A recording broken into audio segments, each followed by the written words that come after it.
ರಾಘವೇಂದ್ರ ಸ್ವಾಮಿಗಳವರ ಹೊರಭಾಗದ ಶಿಲಾಮಂಟಪದ ಪ್ರಾಕಾರದ ಶಿಲಾಮಂಟಪಕ್ಕೆ ಅನೇಕ ಆಸ್ತಿಕರು, ಶ್ರದ್ಧಾಳುಗಳು, ಭಕ್ತಾದಿಗಳು ಸ್ವಇಚ್ಛೆಯಿಂದ ಈ ಯಾವ ಸುವರ್ಣ ಕವಚದ ಸಮರ್ಪಣಾ ಕಾರ್ಯಕ್ರಮವನ್ನು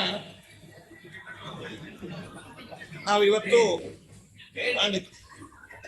ಈ ಸುವರ್ಣ ಕವಚದ ನಿರ್ಮಾಣ ಕಾರ್ಯಕ್ರಮ ಇವತ್ತಿನಿಂದ ನಡೀತಾ ಇದೆ. ಇದಕ್ಕೆ ಶ್ರೀಮಠದ ಯಾವುದೇ ಹಣವನ್ನು ಕೂಡ ಇದಕ್ಕೆ ವಿನಿಯೋಗಿಸದೆ ಭಕ್ತರು ತಮ್ಮ ತಮ್ಮ ಸೇವೆಯನ್ನೇ ಅವರೇ ಸ್ವಇಚ್ಛೆಯಿಂದ ಸಲ್ಲಿಸ್ತಾ ಇದ್ದಾರೆ.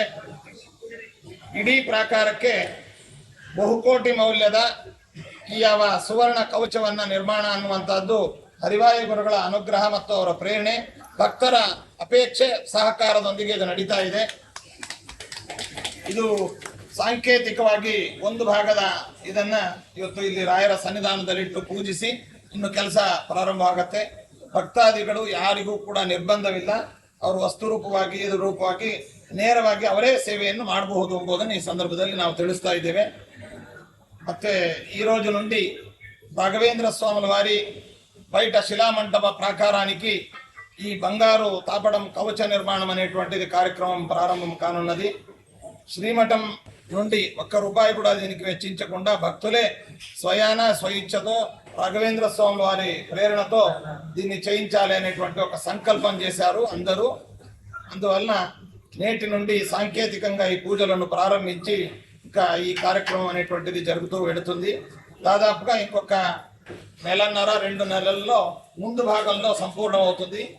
ఆరాధన సందర్భంలో ఈ ఇంకొక భాగంలో పూర్ణం కావచ్చు అని మేము భావిస్తున్నాము.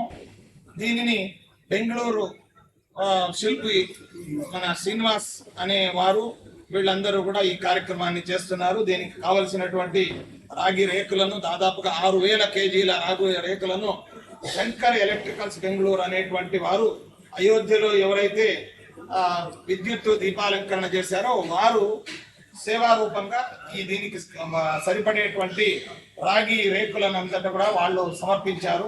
వారికి వారి కుటుంబానికి కూడా శ్రేయస్ కావాలని రాఘవేంద్ర స్వామి వారిని ప్రార్థిస్తున్నాం. आज से हमारा बाहर जो शिला मंडप साकार है उसको ये सोना से पूरा कवच बनाने को हम शुरू कर रहा है. भक्त लोग स्वेच्छा और भगवान का कृपा और आशीर्वाद से, उनका प्रेरणा से उन लोग ये काम ಸೇವಾ ರೂಪ से कर रहा है. இன்னிலிருந்து நம்ம மந்திராலய க்ஷேத்திரத்துல வெளியில இருக்கிற ಶಿಲಾ ಮಂಟಪ ಪ್ರಾಕಾರத்துக்கு இந்த தங்கத்தை கவச்ச போடுறது ஒரு வேலை ஆரம்பிச்சுட்டு இருக்கோம்.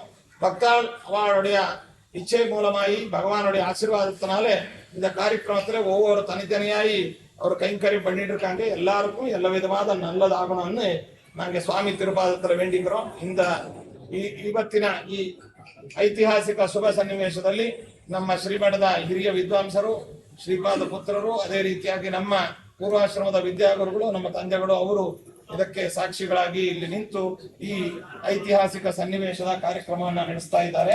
ಅದೇ ರೀತಿಯಾಗಿ ಮಂತ್ರಾಲಯದ ಇತರ ಎಲ್ಲ ಶ್ರದ್ಧಾವಂತರು, ಭಕ್ತರು, ದಾನಿಗಳು ಮತ್ತು ರಾಘವೇಂದ್ರ ಸ್ವಾಮಿಗಳವರ ವಂಶಿಕರು, ಅದೇ ರೀತಿಯಾಗಿ ಮಠದ ಎಲ್ಲ ಆಡಳಿತದ ಸಿಬ್ಬಂದಿಗಳು, ಭಕ್ತಾದಿಗಳು ಎಲ್ಲರೂ, ಮುಖ್ಯವಾಗಿ ದಾನಿಗಳು ಎಲ್ಲರೂ ಕೂಡ ಈ ಕಾರ್ಯಕ್ರಮದಲ್ಲಿ ಭಾಗಿಗಳಾಗಿ ರಾಯರ ಅನುಗ್ರಹಕ್ಕೆ, ತಮ್ಮ ಆರಾಧ್ಯ ಗುರುಗಳ ಶಿಲಾಮಂಟಪದ ಅಲಂಕಾರಕ್ಕೆ ಅವರವರೇ ಸ್ವಇಚ್ಛೆಯಿಂದ ಮುಂದೆ ಬಂದಿದ್ದಾರೆ ಎಂಬುದನ್ನು ಈ ಸಂದರ್ಭದಲ್ಲಿ ಹೇಳ್ತಾ ಎಲ್ಲರಿಗೂ ಶುಭವನ್ನು ಕೋರ್ತಾ ಇದ್ದೀನಿ.